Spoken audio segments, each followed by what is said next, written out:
Hello everyone, welcome back to my channel Sejal राठौड़'s learning portal. आज हम लोग बात करने वाले हैं सही ITR फॉर्म्स कैसे चूज करें। इनकम टैक्स भरना जितना जरूरी होता है उतना ही जरूरी है सही ITR फॉर्म सिलेक्ट करना। There are 7 ITR forms. अभी इनकम टैक्स की साइट पर ओनली ITR 1 अवेलेबल है। कुछ डेज में बाकी के ITR भी अवेलेबल हो जाएंगे। सो आज हम लोग डिटेल में देखते हैं किसके लिए कौन सा ITR फॉर्म सही रहेगा। ITR 1 सहज फॉर्म उन टैक्स पेयर के लिए है जो इंडिविजुअल इंडियन रेसिडेंट है।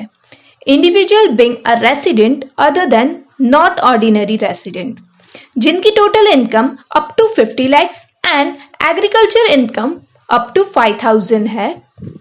फॉर विच इनकम, अगर आप सैलरीड पर्सन हो, इट मीन्स आपकी अर्निंग हो रही है इनकम फ्रॉम सैलरी से और वन हाउस प्रॉपर्टी से और इनकम फ्रॉम अदर सोर्स से, ये तीनों में से कोई एक इनकम या तीनों इनकम है आपके पास, तो आपके लिए ITR 1 सही रहेगा। ITR 1 किन लोगों को एप्लीकेबल नहीं होगा।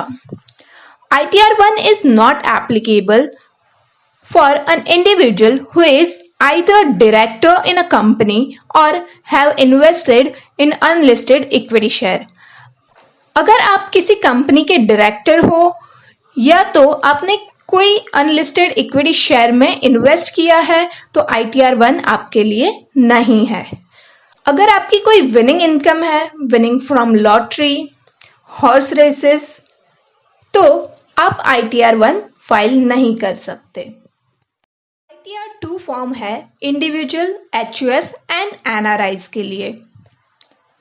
ऐसे इंडिविजुअल्स एंड HUF जिनकी कोई बिजनेस इनकम या प्रोफेशनल इनकम नहीं है। Individual and HUF not having income from business and profession.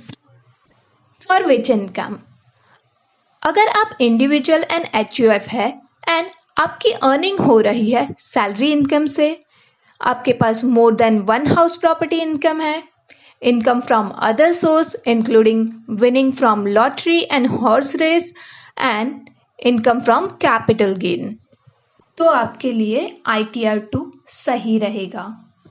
ITR 2 किन लोगों के लिए एप्लीकेबल नहीं होगा।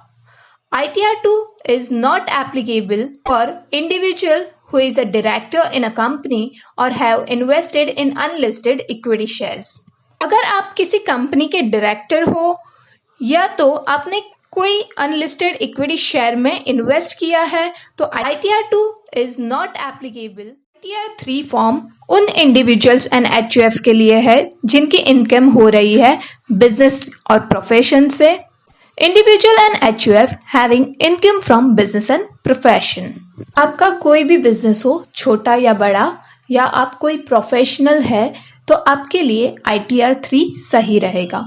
And LIC agent, commission agent, ये सब लोगों के लिए भी ITR 3 सही रहेगा।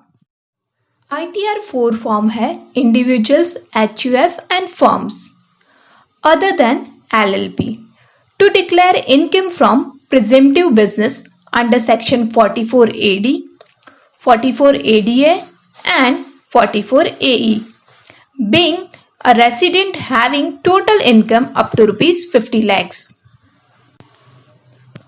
For which income, अगर आपकी अर्निंग हो रही है सैलरी इनकम से, हाउस प्रॉपर्टी इनकम से, अदर सोर्स इनकम से एंड बिजनेस और profession income less than rupees 50 lakhs,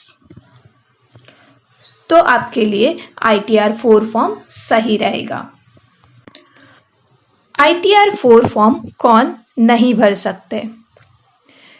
जिनका बिजनेस प्रॉफिट लेस देन 6% है और प्रोफेशनल प्रॉफिट लेस देन 50% हो, वो पर्सन जो नॉन रेसिडेंट है। अगर आप कोई कंपनी के डायरेक्टर हो या आपने कोई अनलिस्टेड इक्विटी शेयर्स में इन्वेस्ट किया है तो आप ITR 4 फाइल नहीं कर सकते। आपकी कोई कमीशन इनकम हो या ब्रोकरेज इनकम हो तो ITR फॉर्म आपके लिए नहीं है। हम लोग ने ऑलरेडी ये बात डिस्कस करी है। ITR 3 है, commission agent and LIC agent ITR 3 file कर सकते हैं। अगर आपकी कोई हाउस प्रॉपर्टी है और उसमें जॉइंट ओनरशिप है तो भी आप ITR 4 फाइल नहीं कर सकते, एज वेल एज ITR 1 भी आप फाइल नहीं कर सकते। ITR 5 है पार्टनरशिप फर्म के लिए and limited liability partnership firm के लिए। ITR 6 है private and a public company के लिए। Companies other than a company claiming exemption under section 11 must furnish their income tax return in ITR 6। अगर आप प्राइवेट और पब्लिक कंपनी हो and under section 11 exemption claim नहीं कर रहे हो तो आपके लिए है ITR 6। ITR 7 फॉर्म है ट्रस्ट के लिए। For public and private trust, political parties, educational institution, business trust and investment funds.